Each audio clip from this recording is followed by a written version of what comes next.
Okay, so here is the review for tomorrow's quiz. This one has f of x has a domain of -6 to 6 and has a range of -18 to +12. And we could see that g of x is being transformed only in the x direction, right? We have a horizontal compression of 3 and nothing is happening to the y coordinates. So what we have to do is take it, because it's a compression, is take each of the domains and divide them by 3.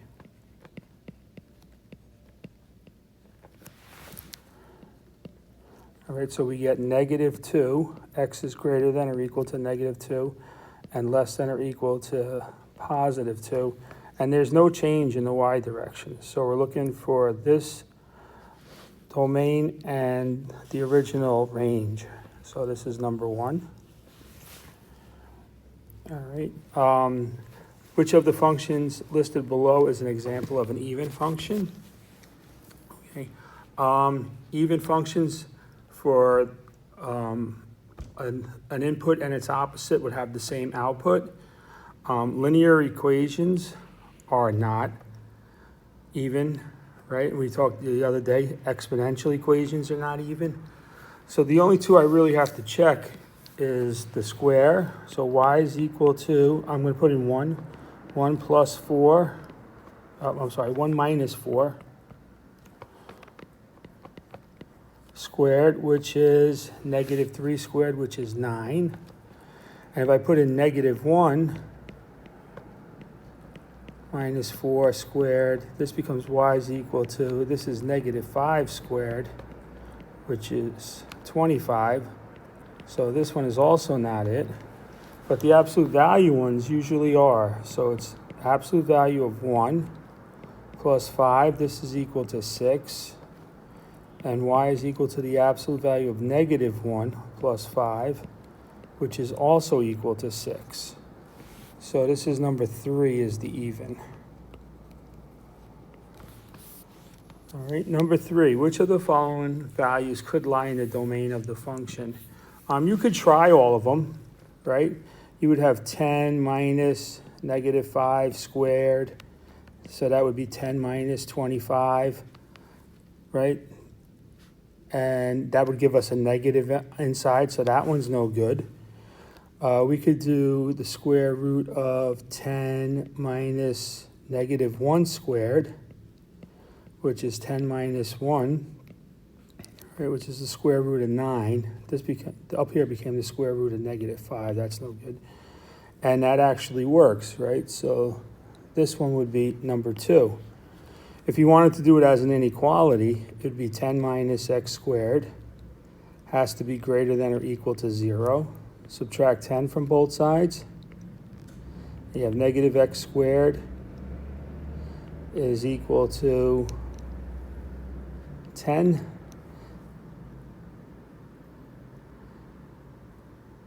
Okay, and then you could divide out a -1.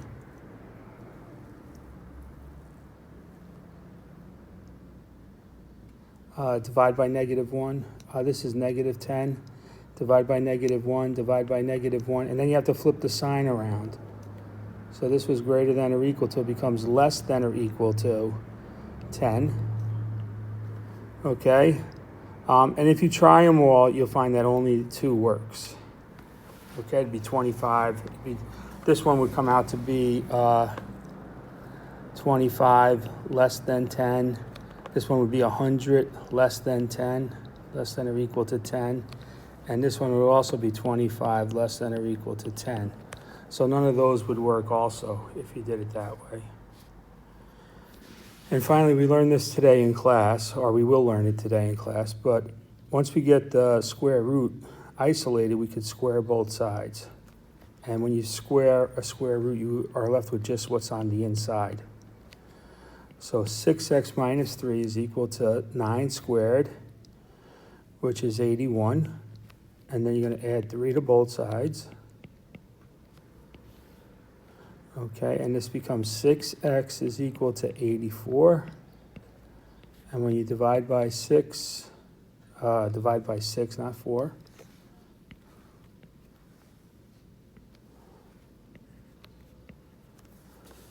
get x is equal to 14, which is number 4. All right, on to the second page. This one's interesting. It's not, just so that you know the difference between the y transformation and an x transformation, a horizontal stretch and a vertical stretch. This one here is actually a vertical stretch, right?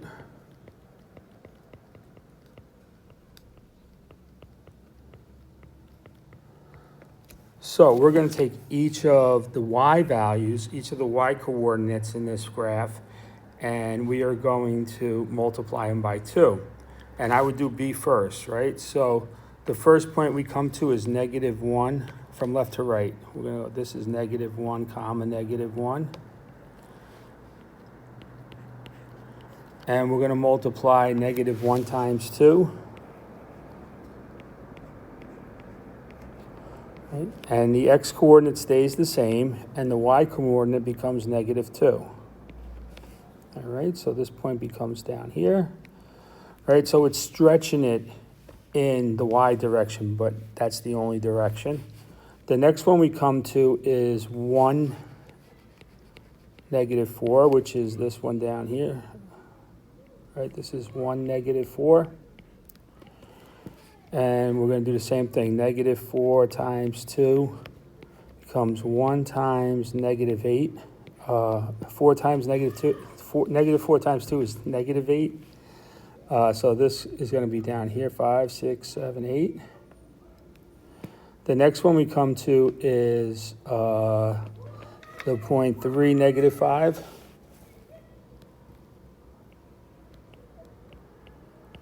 Okay. And we're going to multiply -5 times 2, which becomes 3, -10. All right, so -10 is down here. Right. And then the next one we come to is this point here, which is 5, -4.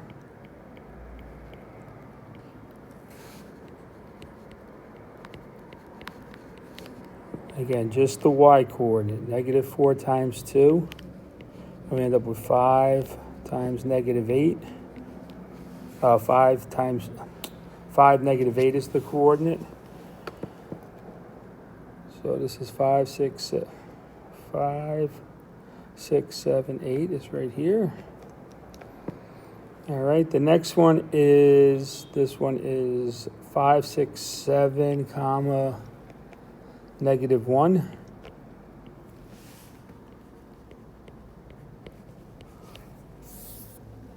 Okay, and we're going to take -1 and multiply it by 2, and we get the coordinate 7, -2. 5, 6, 7, -2 is this point right here. This point over here is 10, 2.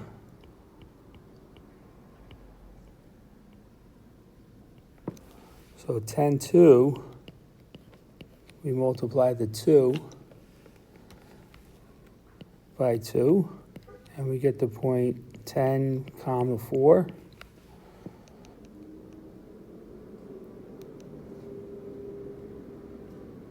Right, so that's the point up there. And the last point is, this one here is 10, 11, 12, 13, -1. All right, 13, -1, so we multiply -1 times 2, and we get 13, comma, -2, which is this point right here. And then we just sketch this.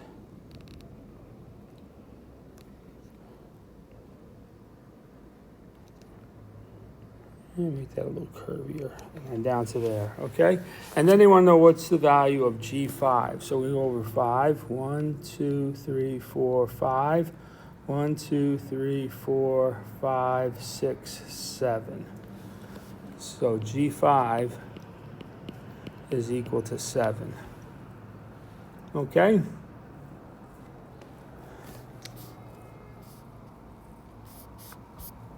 And the last one. For the function y equals the square root of x squared plus 3x minus 18, do the following. Write the quadratic inequality that defines the value of x that lies in the domain. Right, so we have to have x squared plus 3x minus 18 has to be greater than or equal to 0. Right, and to solve quadratic inequalities, we factor. All right, we're going to have a plus and a minus because we need negative 18. They have to add up to 3 and multiply to be negative 18. So those factors are 6 and 3. So x is equal to negative 6 and x is equal to 3. Okay, and then it says solve the inequality and graph the values of x on the number line below that lie in the domain. Okay? Now I'm going to just do it a little different. You could just shade each side, but I'm going to put negative 6 down here. Right? It's right. These are greater than or equal to. So, or we actually don't know what they are, but we're going to put this as 3, and this is 3, and then we're going to check 0. Okay, so I have 0 squared plus 3 times 0 minus 18 is greater than or equal to 0. And this is negative 18 greater than or equal to 0, and that's not true. So that means I have these two functions that look like the square root functions going in each direction. So that's good. If you wanted to, you could just shade this because really all it asks for is the domain. Right? You could do either or. All right, good luck on the quiz tomorrow.